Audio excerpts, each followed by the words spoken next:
আজকে একাদশ শ্রেণীর ছোট গল্প পুঁইমাচা বিভূতিভূষণ বন্দ্যোপাধ্যায়ের লেখা পুঁইমাচা গল্পের দ্বিতীয় পর্ব নিয়ে আলোচনা করব। প্রথম পর্ব যারা তোমরা দেখোনি তারা এই ভিডিওর ডেসক্রিপশন বক্সে অথবা কমেন্টের ফার্স্টে আমি লিঙ্ক দিয়ে দিচ্ছি, তোমরা সেখানে ক্লিক করে প্রথম পর্বটি দেখে নিতে পারো। দ্বিতীয় পর্বে এবার একটু আলোচনা করছি। কালীমায়ের চণ্ডীমণ্ডপে সেদিন বৈকালবেলা সহায় হরির ডাক পড়িল। সংক্ষিপ্ত ভূমিকা ফাঁদিবার পর কালীময় উত্তেজিত সুরে বলিলেন, সেসব দিন কি আর আছে ভায়া? এই ধরো কেষ্ট মুখুজ্জে স্বভাব, নইলে পাত্র দেবে না, স্বভাব নইলে পাঁট দেবে না, দেব না করেই কি কাণ্ডটাই করলে। অবশেষে কিনা হরির ছেলেটাকে ধরে পড়ে মেয়ের বিয়ে দেয়, তবে রক্ষা। তারা কি স্বভাব! রাম বল, 6-7 পুরুষে ভঙ্গ, 50 ক্ষত্রিয়। পরে সুর নরম করিয়া বলিলেন, তা সমাজের সেসব শাসনের দিন কি আর আছে? দিন দিন চলে যাচ্ছে, বেশি দূর যায় কেন? এই যে তোমার মেয়েটি 13 বছরের। সহায় হরি বাধা দিয়া বলিতে গেলেন, এই শ্রাবণে 13ই, অর্থাৎ সহায় হরি কিন্তু তার মেয়ের বয়স কম করার চেষ্টা করছে। আহা, 13ই আর মোলই তফাৎ কি শুনি, কিসের শুনি? 13ই আর মোলই তফাৎটা কিসের? আর সে 13ই হোক, চাই 16ই হোক, চাই 50ই হোক, তাতে আমাদের দরকার নেই। সে তোমার হিসেব তোমার কাছে, কিন্তু পাত্রর আশীর্বাদ হয়ে গেল, তুমি বেঁকে বসলে কি জন্য শুনি?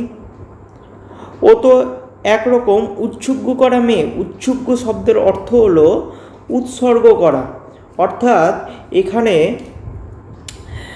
বলতে বোঝাচ্ছে যে খেন্তির কিন্তু আশীর্বাদ হয়ে গেছে, অর্থাৎ সে অপরের কাছে উৎসর্গ সে হয়ে গিয়েছে। এখানে উৎসর্গ বলতে উৎসর্গের কথাই কিন্তু বলা হয়েছে।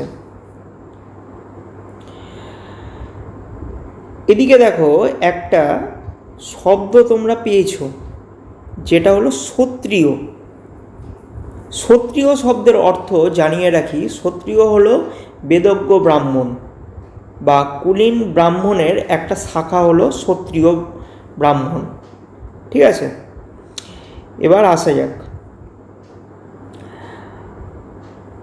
আশীর্বাদ হওয়ায় যা বিয়ে হওয়াও তা, 7 পাকের যা বাকি। এই তো সমাজে বসে এই সব কাজগুলো তুমি যে করবে আর আমরা বসে বসে দেখব, এ তুমি মনে ভেবো না। সমাজের বামুনদের যদি জাত মারবার ইচ্ছে না থাকে, মেয়ের বিয়ের বন্দোবস্ত করে ফেলো। পাত্তর রাজপুত্র না হলে পাত্তর মেলে না। গরিব মানুষ দিতে পারবে না বলেই শ্রীমন্ত মজুমদারের ছেলেকে ঠিক করে দিলাম। লেখাপড়া নাই বা জানলো, জজ ম্যাজিস্ট্রেট না হলে কি মানুষ হয় না? দিব্যি বাড়ি, বাগান, পুকুর শুনলাম। এবার নাকি 20 জমিতে 4টি আমন ধানও করেছে। ব্যাস রাজার হাল। 2 ভাইয়ের অভাব কি? ইতিহাসটা হইতেছে এই যে মণিগাঁয়ের উক্ত মজুমদার মহাশয়ের পুত্রটি কালীময়ী ঠিক করিয়া দেন।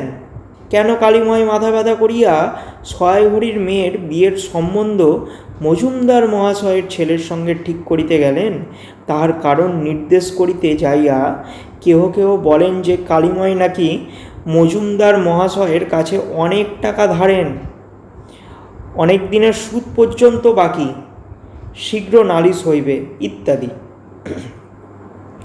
এ গুজব যে শুধু অবান্তর তাহাই নহে, ইহার কোনো ভিত্তি আছে বলিয়াও মনে হয় না। ইহা দুষ্টপক্ষের রটনা মাত্র। যাহাই হোক, পাত্রপক্ষ আশীর্বাদ করিয়া যাওয়ার দিন কতক পরে সহায় হরি টের পান পাত্রটি কয়েক মাস পূর্বে নিজের গ্রামে কি একটা করিবার ফলে গ্রামের এক কুম্ভকার বধূর আত্মীয় স্বজনের হাতে বেদম প্রহার খাইয়া কিছুদিন নাকি শয্যাগত ছিল। কুম্ভকার বধূ বলতে বোঝায় যে কুম্ভকার মানে যারা মাটির কাজকর্ম করে, মাটির পাত্র তৈরি করে, তাদেরকে বলা হয়ে থাকে কুমোর। এবার কুম্ভকার কিন্তু কুমোরদের বলা হচ্ছে। কোনো এক কুমোরের বউয়ের আত্মীয়ের কাছে সে মার খেয়েছে, যার সাথে খেন্তির বিয়েটা ঠিক হয়েছিল। এরকম পাত্রে মেয়ে দিবার প্রস্তাব মনোপুত্র না হওয়ায় সহায়হরি সে সম্বন্ধ ভাঙিয়া দেন। দুদিন পরের কথা, সকালে উঠিয়া সহায়হরি উঠানে বাতাবি লেবুর গাছের ফাঁক দিয়া যেটুকু নিতান্ত কচি রোদ, রাঙা রোদ আসিয়াছিল, তাহারই আতপে বসিয়া আপন মনে তামাক টানিতেছিলেন। আতপ শব্দের অর্থ হলো এখানে রৌদ্র। রৌদ্রে বসে সে আপন মনে তামাক টানছিল, অর্থাৎ হুকো খাচ্ছিল। সহায়হরি একবার বাড়ির পাশে ঘাটের পথের দিকে কি জানি কেন চাইয়া দেখিলেন, পরে নিম্নস্বরে বলিলেন, যা শিগগিরই শাবলখানা নিয়ে আয় দেখি। কথা শেষ করিয়া তিনি উৎকণ্ঠার সহিত জোরে জোরে তামাক টানিতে লাগিলেন এবং পুনরায় একবার কি জানি কেন খিড়কির দিকে সতর্ক দৃষ্টি নিক্ষেপ করিলেন। ইতিমধ্যে প্রকাণ্ড ভারী একটা লোহার শাবল দুহাত দিয়া আঁকড়াইয়া ধরিয়া খেন্তি আসিয়া পড়িল। তৎপরে পিতা পুত্রীতে সন্তর্পণে সম্মুখের দরজা দিয়া বাহির হইয়া গেল। ইহাদের ভাব দেখিয়া মনে হইতেছিল ইহারা কাহারও ঘরে শীত দিবার উদ্দেশ্যে চলিয়াছে। শীত, আগেকার দিনে মাটির বাড়ি থাকতো, সবারই আগে ছিল মাটির বাড়ি।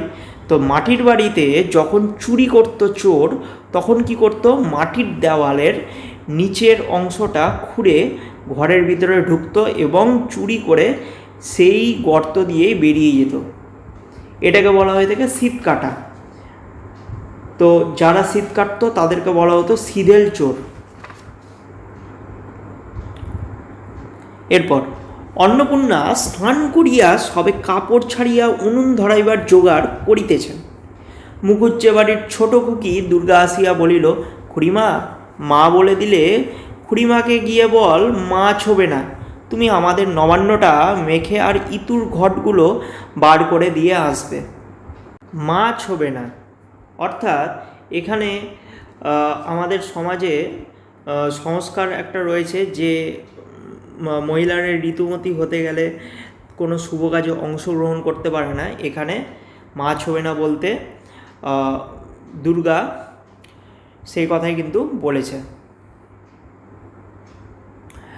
মুখুজ্জে বাড়ি ও পাড়ার যাইবার পথে বা ধারে এক জায়গায় শ্যাওড়া, বনভাট, রাংচিতা, বন চালতা গাছের ঘন বন শীতের সকালে এক প্রকার লতাপাতার ঘন গন্ধ বন হইতে বাহির হইতেছিল। একটা লেজ ঝোলা হলদে পাখি আমড়া গাছের এ ডাল হইতে ও ডালে যাইতেছে। দুর্গা আঙুল দিয়া দেখাইয়া বলিল, খুড়িমা, ওই যে কেমন পাখিটা। পাখি দেখিতে গিয়া অন্নপূর্ণা কিন্তু আর একটা জিনিস লক্ষ্য করিলেন। ঘন বনটার মধ্যে কোথায় এতক্ষণ খুব খুব করিয়া আওয়াজ হইতেছিল। কে যেন কি খুঁড়িতেছে। দুর্গার কথার পরেই হঠাৎ সেটা বন্ধ হইয়া গেল।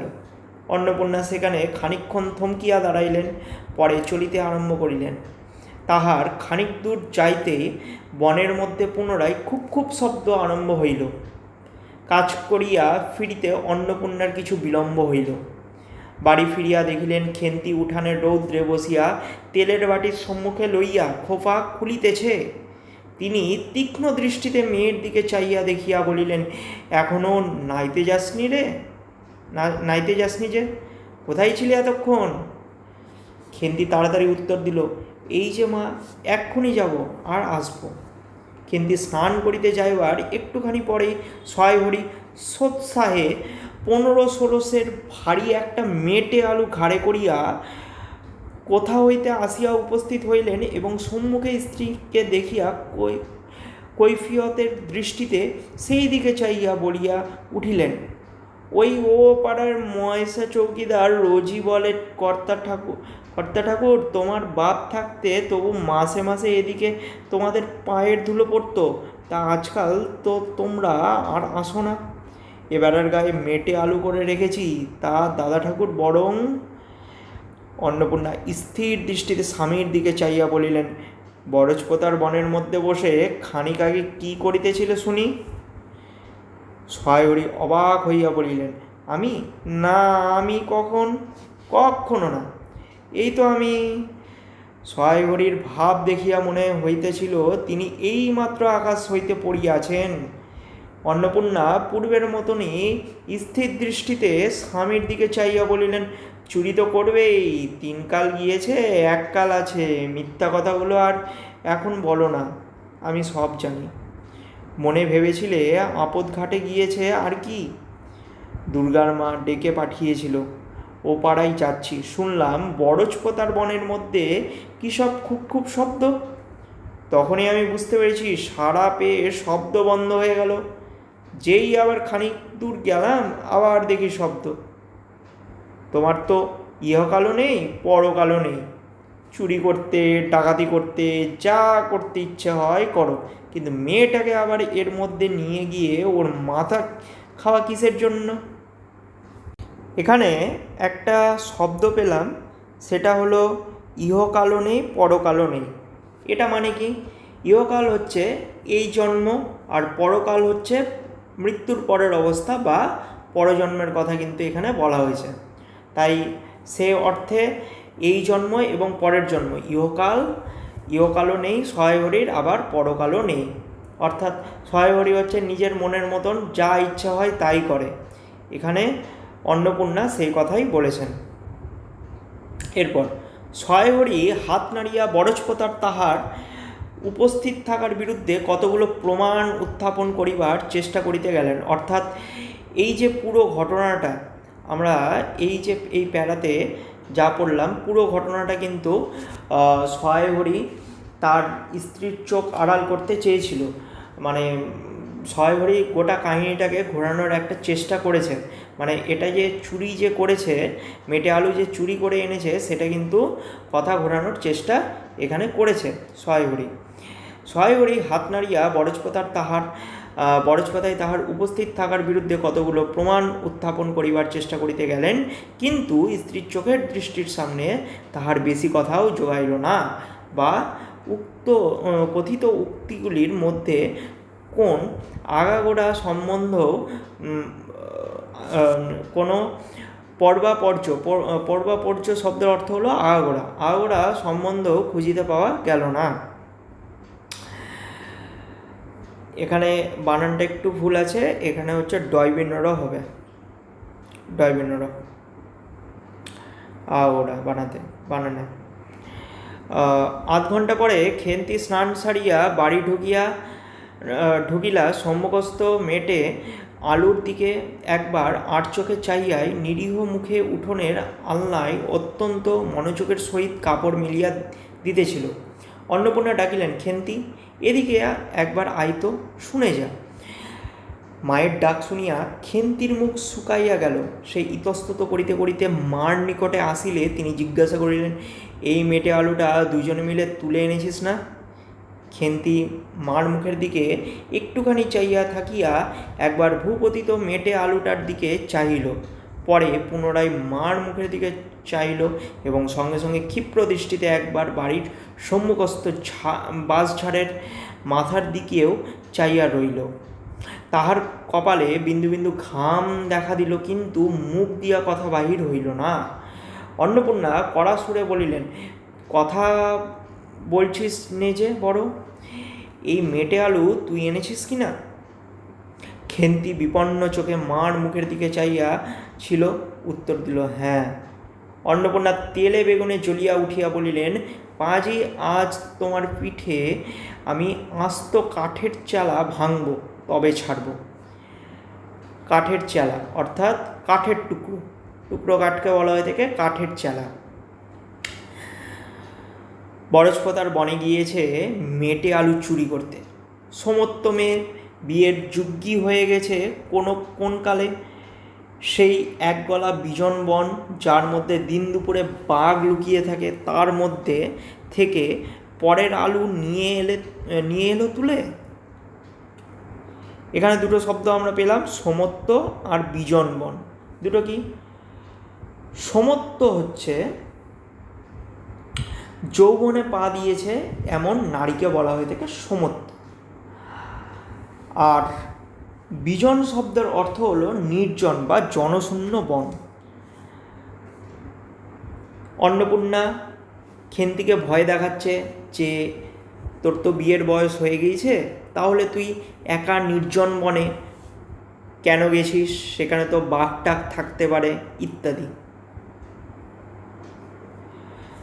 এরপর, যদি গোসাইরা চৌকিদার ডেকে তোমায় ধরিয়ে দেয়, তোমার কোন শ্বশুর এসে তোমায় বাঁচাতো? আমার জোটে খাবো না জোটে না খাবো, তাহলে পরের জিনিসে হাত, এ মেয়ে নিয়ে আমি কি করব মা? অন্নপূর্ণা কথাটা আক্ষেপ করে বলছে। 2-3 দিন পরে একদিন বৈকালে ধুলো মাটি মাখা হাতে খেন্তি মাকে আসিয়া বলিল, মা দেখবে এসো। অন্নপূর্ণা গিয়া দেখিলেন ভাঙা পাঁচিলের ধারে যে ছোট খোলা জমিতে কতকগুলো পাথরকুচি ও কণ্টিকারি জঙ্গল হইয়াছিল। খেন্তি ছোট বোনটিকে লইয়া সেখানে মহা উৎসাহে তরকারির ঔলাদ করিবার আয়োজন করিতেছে। ঔলাদ শব্দের অর্থ কি? ঔলাদ শব্দের অর্থ হলো বাগান বাড়ি বা বংশধর বলা হয়। তরকারির ঔলাদ হচ্ছে এখানে বিভিন্ন ধরনের আইটেম, অর্থাৎ তরকারির বিভিন্ন পদ রান্নার করা কথা এখানে বলা হচ্ছে। ভবিষ্যৎ সম্ভাবী নানাবিধ কাল্পনিক ফলমূলের অগ্রদূত স্বরূপ বর্তমানে কেবল একটিমাত্র শীর্ণকায় পুঁইশাকের চারা কাপড়ের ফালির গ্রন্থিবদ্ধ হইয়া ফাঁসি হইয়া যাওয়া আসামির মতন ঊর্ধ্বমুখে একখণ্ড শুষ্ক পঞ্চির গায়ে ঝুলিয়া রইয়াছে। ছোটবেলা মেয়েরা আগে গ্রামগঞ্জে খেলনা বাতিল কিন্তু খেলতো। তারা মাটি দিয়ে, কাদা দিয়ে, তারপর পাতা, ফুল, ফল এইগুলো দিয়ে কিন্তু তারা নিজেদের মধ্যে খেলনাবাটি বা বনভোজনের মতন খেলাধুলা কিন্তু করত। এখনও হয়, গ্রামগঞ্জে গেলে দেখা যায়। শহরাঞ্চলে সেরকম খেলার প্রভাব নাই। ফলমূলাদির অবশিষ্টগুলো আপাতত তার বড় মেয়ের মস্তিষ্কের মধ্যে অবস্থিতি করিতেছে। দিনের আলোয় এখন বাহির হয় নাই। অন্নপূর্ণা হাসিয়া বলিলেন, দূর পাগলি, এখন পুঁই ডাঁটার চারা পোতে কখনো? বর্ষাকালে করতে হয়, এখন যে জল না পেয়ে মরে যাবে। খেন্তি বলিল, কেন, আমি রোজ জল ঢালবো? অন্নপূর্ণা বলিলেন, দেখ, হয়তো বেঁচেও যেতে পারে। আজকাল রাতে খুব শিশির হয়, খুব শীত পড়িয়াছে। সকালে উঠিয়া সহায়হরি দেখিলেন তাহার 2 ছোট মেয়ে দোলাই গায়ে বাঁধিয়া রোদ উঠিবার প্রত্যাশায় উঠানের কাঁঠাল তলায় দাঁড়াইয়া আছে। অর্থাৎ দোলাই গায়ে বাঁধিয়া বলতে বোঝাচ্ছে যে 2 পাটের ছোট্ট শীতবস্ত্র বা ছোট কাপড়, চাদর টাইপের একটা ছোট কাপড়, সেটা কোনো রকমের গায়ে দিয়ে রোদ পোয়াচ্ছে, কাঁঠাল তলায় দাঁড়িয়ে রোদ পোয়াচ্ছে। একটা ভাঙা ঝুড়ি করিয়া খেন্তি শীতে কাঁপিতে কাঁপিতে মুখুজ্জে বাড়ি হইতে গোবর কুড়াইয়া আনিল। সহায়হরি বলিলেন, হ্যাঁ মা খেন্তি, তা সকালে উঠে জামাটা গায়ে দিতে তোর কি হয়? দেখ দেখি এই শীত। আচ্ছা দিচ্ছি বাবা, কই শীত? তেমন তো। তারপর অন্নপূর্ণা বলছে, হ্যাঁ দে মা, এখনই দে, অসুখ বিসুখ 5 রকম হতে পারে, বুঝলি নে। সহায়হরি বাহির হইয়া গেলেন। ভাবিতে ভাবিতে গেলেন। তিনি কি অনেক দিন মেয়ের মুখে ভালো করিয়া চাহেন নাই। খেন্তির মুখ এমন সুষ্টি হইয়া উঠিয়াছে, সুষ্টি অর্থাৎ সুন্দর হয়ে উঠেছে। জামার ইতিহাস নিম্নলিখিত রূপা বৎসর বহু বৎসর অতীত হইল। হরিপুরের রাসের মেলা হইতে 6 ভরি কালো সার্জের এই 2.5 টাকা মূল্যের জামাটি ক্রয় করিয়া আনেন। কিন্তু যে জামাটা পরে আছে সেই জামাটা হচ্ছে প্রায় পুরনো, বহু পুরানো জামা, এবং 2.5 টাকা দিয়ে রাস উৎসব যেটা কার্তিক মাসের পূর্ণিমা তিথিতে হয়, রাসের উৎসব বা রাসের মেলা বিভিন্ন জায়গাতে, সেই রাসের মেলা থেকে কালো সার্জের জামাটি কিনে এনেছেন। সার্জ বলতে বোঝায় এক ধরনের ফেব্রিকেট কাজওয়ালা জামা, অর্থাৎ কারুকার্য বিশিষ্ট একটা জামাকে বলা হয়ে থাকে সার্জের কাজ। ছিঁড়িয়া যাইবার পর তাহাতে কতবার রিফু মানে হচ্ছে সেলাই বা পটি দেওয়া, রিফু ইত্যাদি করা হইয়াছিল। সম্প্রতি গত বৎসর হইতে খেন্তির স্বাস্থ্যোন্নতি হওয়ার দরুন জামাটি তাহার গায়ে হয় না। সংসারের এসব খোঁজ 6 ভরি রাখিতেন না। জামার বর্তমান অবস্থা অন্নপূর্ণারও জানা ছিল না। খেন্তির নিজস্ব ভাঙা টিনের তোরঙ্গের মধ্যে উহা থাকিত। একটা ছোট্ট টিনের বাক্সে খেন্তি এই জামাটা সংরক্ষণ করে রাখত। পৌষ সংক্রান্তি সন্ধ্যাবেলা অন্নপূর্ণা একটি কাশিতে চালের গুঁড়া, ময়দা ও গুড় দিয়া চটকাইতে ছিলেন। একটা ছোট বাটিতে 1 বাটি তেল, খেন্তি কুড়ুনির নিচে একটা কলার পাতা পড়িয়া 1 থালা নারকেল কুড়িতেছে। অন্নপূর্ণা প্রথমে খেন্তির সাহায্য লইতে স্বীকৃত হন নাই, কারণ সে যেখানে সেখানে বসে, বনে বাদারে ঘুরে ফেরে, তার কাপড় চোপড় শাস্ত্রসম্মত ও সূচি নহে। অবশেষে খেন্তি নিতান্ত ধরিয়া পড়ায় হাত পা ধোয়াইয়া ও শুষ্ক কাপড় পরাইয়া তাহাকে বর্তমান পদে নিযুক্ত করিয়াছেন। খেন্তি বিভিন্ন জায়গাতে ঘুরে বেড়ায়। পৌষ সংক্রান্তি পিঠেপুলির উৎসবের সময়, সেই সময় সবাই পিঠে তৈরি করতে বসেছে, খেন্তিও বসেছে, কিন্তু খেন্তি যেহেতু বিভিন্ন জায়গাতে ঘুরে বেড়ায়, তার নোংরা কাপড় চোপড়ের দরুন প্রথমে অন্নপূর্ণা কী করে, ইতস্তত বোধ করে। পরক্ষণে অন্নপূর্ণা তাকে পরিষ্কার জামা কাপড় পরিধান করে এবং তার হাত পা ধুয়ে সেই রান্নার কাজে খেন্দিকে কিন্তু নিযুক্ত করে। ময়দার গোলা মাখা শেষ হইলে অন্নপূর্ণা উনুনে খোলা চাপাইতে যাচ্ছিলেন। ছোট মেয়ে রাধি হঠাৎ ডান হাতখানা পাতিয়া বলিল, মা, ওই একটু। ভিডিওটি আজ এই পর্যন্ত। দ্বিতীয় পর্বর আলোচনা আজকে এখানে শেষ হলো। তৃতীয় পর্ব নিয়ে খুব তাড়াতাড়ি ফিরছি। তো তোমরা যারা এই চ্যানেলে নতুন, প্লিজ চ্যানেলটিকে সাবস্ক্রাইব করো এবং আলোচনা কেমন লাগলো কমেন্টে অবশ্যই জানাও এবং বন্ধুদের মধ্যে শেয়ার করো। দেখা হচ্ছে পরের ভিডিওতে।